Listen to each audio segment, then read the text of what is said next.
Greetings to the Caron YouTube listener or watcher, and again, good morning to those of you who are here with us and anybody who is around campus watching on the closed circuit live stream. Also, blessings and welcome to you this morning. I'm coming back. Some of you may, if you're a regular attender, know from a few weeks off. I'm really grateful for the break. And in my preparations this week to be here, I was paying attention to three different things. Two are elements of calendars in wisdom traditions of the world. And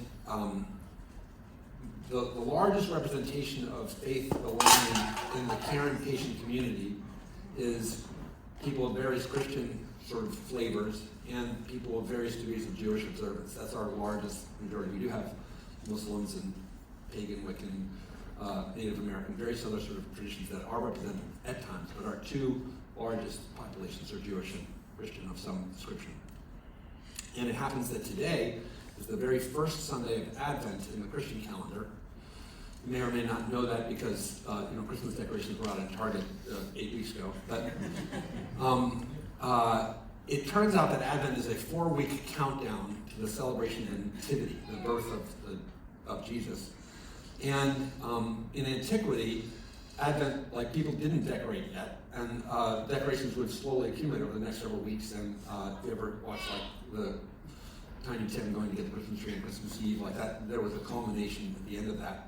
So it's a season of preparation, hence the song that we just heard about people get ready. It's a perfect song for an Advent emphasis. And I love the season of Advent. I learned a lot about it in my training as a pastor. And I think it has things to teach and say for the world. Also, and it happens to be the very beginning of the Christian year. So Happy New Year, those of us who identify as persons under those traditions. Also, this Thursday evening is the beginning of the Jewish celebration of Hanukkah. And while the Christian celebration of Nativity and Easter, Christians' two big things are Christmas and Easter, Hanukkah is not one of the major sort of festivals of the Jewish tradition, but it's an important and beautiful one. And of course, it takes some prominence today in a world where there's so much focus placed on the Christian tradition. So the gift giving and all that stuff, I think many of us know a little bit about. But if you don't know the Hanukkah story, it's a beautiful, beautiful story. And it also is a story that has similar themes to the Advent themes. So by which I mean like preparation is a theme, but also like God's faithfulness in Advent is a very important thing. So when the world is like, blah, and which, have you noticed? It sort of is. Seems to me somehow, to me, worse lately. There can be a difficulty in being a person of faith and having belief that God is still active and to have hope, which is the theme of the Advent Sunday. And similarly, if you follow the Hanukkah story, it's a story of crisis and the persistence of light in the midst of darkness over a period of 8 days. A candle that should not have remained lit, a lamp burns for 8 days with insufficient fuel. Thought it was a miracle and a lovely thing. So those two things were in my mind in preparation. And then also, those of you who are regulars know, there's a list of topics that are really secular, they're not attached to any wisdom tradition, but they're just chapel topics, and they circle around, and they line up in an interesting way with these various events and times of the year. I remember, just for example, on July 4th, freedom hit. I was like, oh, that's perfect. But this particular Sunday's chapel topic is valor. And I want to talk for a minute about that too, and then I think I pull all those together. But in introducing valor as a topic to the chapel rotation, I originally had it marked as courage, because I think that people who enter recovery are courageous.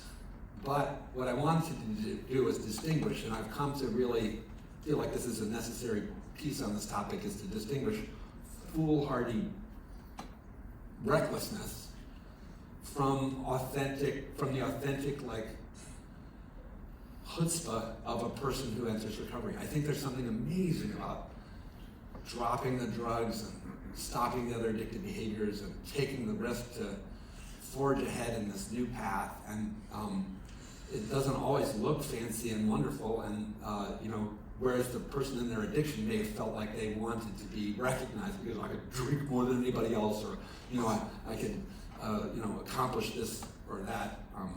And that's not bravery. That's not courage. It's just recklessness. And that's certainly not what I mean to valorize. So there are a number of times when that topic has come up that's been the whole point of the message, is just to try to position recovery as valorous and to invite the people who are within the reach of the message to aspire to a valorous turn away from the sickness and towards the healing of recovery begins. So I have more to say this particular week. And to get there, one of the things I want to do is, so it's all stories that will help me make my way through this message. Several months ago, I think I may have mentioned this already once before, but I'm going to tell again. I came across a posting in Facebook that was shared by one of my former interfaith mentors. And I read it and I was like, oh my gosh, I love this reading. We're going to hear it later. It's a young man is going to read it as one of our readings. And the writer of this posting is a spiritual teacher named Paul Weinfeld. Paul's very much alive and very much active in his teaching. And his primary audience, as far as I can tell in teaching, is the social media audience. So he posts tons of devotional stuff.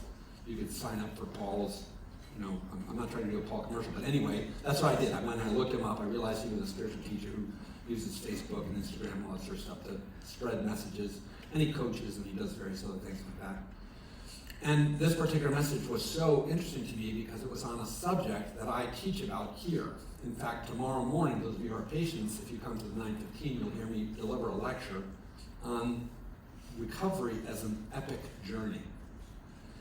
And some of you will know that this subject matter, epic journey or quest or heroic journey, is a study area. You can, in the humanities, you can read a guy named Joseph Campbell, and you can study, or in screenwriting and script writing and theater and drama, the work of Joseph Campbell has been applied. George Lucas very, very transparently says that the work of Joseph Campbell inspired his development of the Star Wars movies, and you just can't be a scriptwriter today and not attend to some degree. And if you turn on the television or Netflix or whatever, however you access those media, a staggering amount of stuff other than the reality TV stuff is epic. I'll date myself, Doctor Who, the Lord of the Rings, the Indiana Jones. My son just told me Indiana Jones just dropped on Disney, so the new one. We consume this kind of literature all the time. And it's neat, it's powerful, it's amazing literature. But what Paul's post said, which totally pulled the rug out under me for a minute, and has helped me ever since, is he pointed out that there's a setup in the emphasis of our culture on these stories where people slay dragons, people climb, insurmountable mountain peaks, where people cross uncrossable rivers, where people, win extraordinary battles against seemingly unbeatable odds, all that sort of stuff. And the setup is that it makes us think that that's what we have to become and what we have to achieve. And so, if you get slain by the dragon or eaten by the wolf or drown in the river and find yourself washed up on shore, you're in that narrative. You're sort of oh, too bad, so sad. Maybe the next person can triumph. And Paul's message about this goes on to just beautifully that he says I see the hero of today as the person who is washed up on the shore, having not made it across the river, and then has the courage to pick up their feet and move on, right? Who gets slain by the dragon, but is there, and comes out of the hospital and figured out how to try to put a life together. I think he's right. This is the message that fits this place in particular.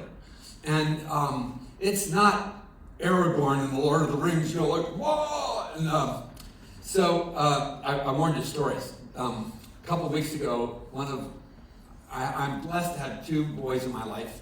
They came to my world as adults, and I know they know that I see them as my sons. I get away with saying that, and I'm a stepdad. Jason and Jared. I'm going to talk to them about them a little bit. I warned one, I didn't warn the other. So one of them had a meme on like Instagram or Facebook that was a sort of a like humorous thing about upcoming family holidays.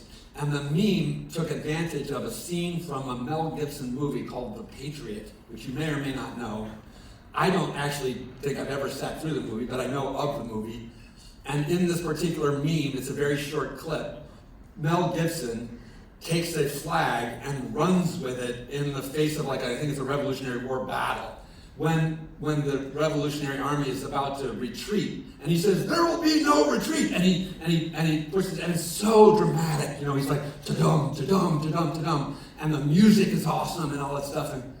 And if you have any patriotism in you at all, I went and actually watched the movie clip, and it moved me. I can be moved patriotically very much, and at the same time, Mel Gibson's like a perfect example of what I'm trying to talk about. He's like a person, I don't mean to pick on him, but who has played so many roles where it's about extraordinariness. It's like superhuman performance. It's about excelling beyond what anybody should reasonably be expected to do, and that's what we should be like aspiring to, you and I ourselves. And that is a setup. I mean, talk about mental health setup. If you think you have to be that guy, like, I can't do that every day. I mean, I might be able to pull that off on one afternoon in my 63 years of life, but I need a different spirituality that doesn't set me up for an internal sense of collapse and failure. So, I'm losing my place. The idea here is that recovery is more of the Paul Weinfeld turn out of brokenness than it is of the uber performance, you know, reach for the stars, outperform everybody kind of thing. And it doesn't mean that this is not heroic. It means that it's heroic in a much more accessible way. That I'm really kind of excited about this because I feel passionately that this is a better message for the work that I get to be privileged to do here. Because the large majority of the people that I meet who are coming to Caron are coming out of feeling like they've been slain by the dragon, feeling like they've been eaten by the wolf, feeling like they have drowned in the river. And that may not be just the patient, as often as the family. Like, people come to us in distress.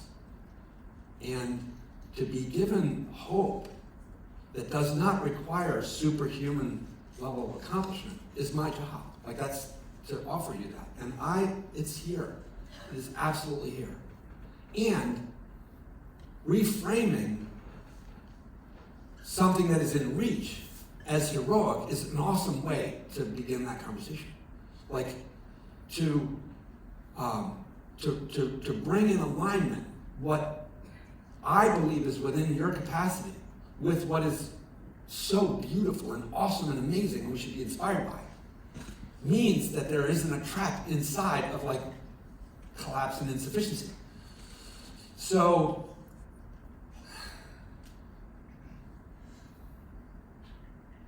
I was talking with someone this week about another one of my sons.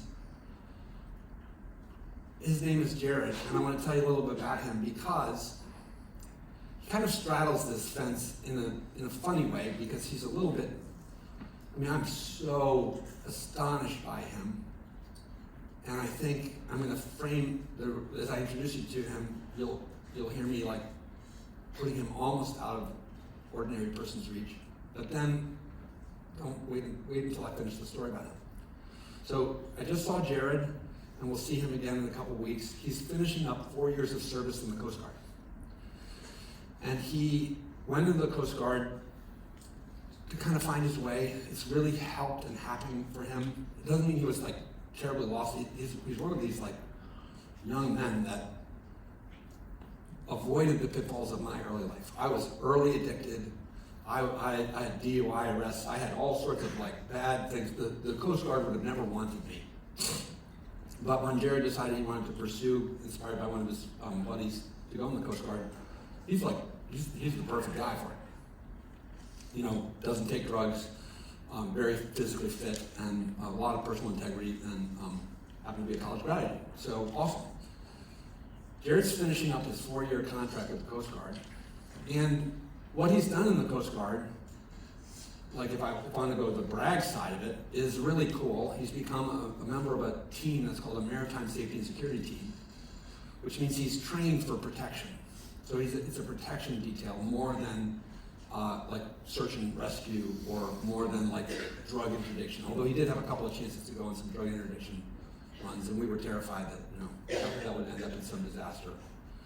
But an example of a kind of thing that Jared just was in a detail on, which should be accessible to most of us, is he was just sent to Maine, in the waters around the place where they were looking for the guy who did the terrible mass shooting, before they knew that. And of course, for the 24 hours he was out on that water, my wife and I were terrified that we might hear that, the person was still alive and that Jared's boat had come upon them. And there's no fooling around. And Jared's wearing Kevlar, he has guns, and he's, I don't know if I can say this in Kelly, he's a badass dude. But, and his arms are bigger than my thighs. I mean, he is jacked. He's like, and he has the perfect face. We're hoping, and it looks like all the ducks are in order for him to become a member of the NSA Secret Service. So that's his next jump, which I think is like so. How could I not be like so really proud? I'm sorry to, brag about a boy, but it's very tied to the message I want to say. What's interesting though about this young man is that what I just said about him is not the end of the story. What I've watched in his 4 years in his time in the Coast Guard, and now as he moves into the Secret Service, I know we'll carry with him, is that unlike some pathetic part of me that wants to always be like in charge and jump to the front and be identified as the biggest and the best and the best and the best, like Men in Black, Jared's happy to be on a team. He's a true team player. He wants to be a part of a group of people who accomplish ordinary things, but he does not have to be officer rank. He does not have to be like and I keep thinking that the Coast Guard should have seen him and seen his talent and like moved him up. But interestingly, I don't know, my sense is that government, now I've seen behind the curtain, the inefficiencies are very clear to me. And I worry about how the government spends its money. And how it does its leadership development and all that sort of stuff. Because I do think Jared is the kind of person who, if he was working on a team for me, I would elevate him in spite of his. Because I almost want people to lead who don't have the, weird, arrogant, narcissistic piece that is like, have to be in charge. I'd rather have people lead who lead out of love and with some degree of humility. That's my understanding. Jared leads quietly by example, even though he may not be in the rank and position. And I know that people who work with him look to him to see where it's going. And I'm so proud.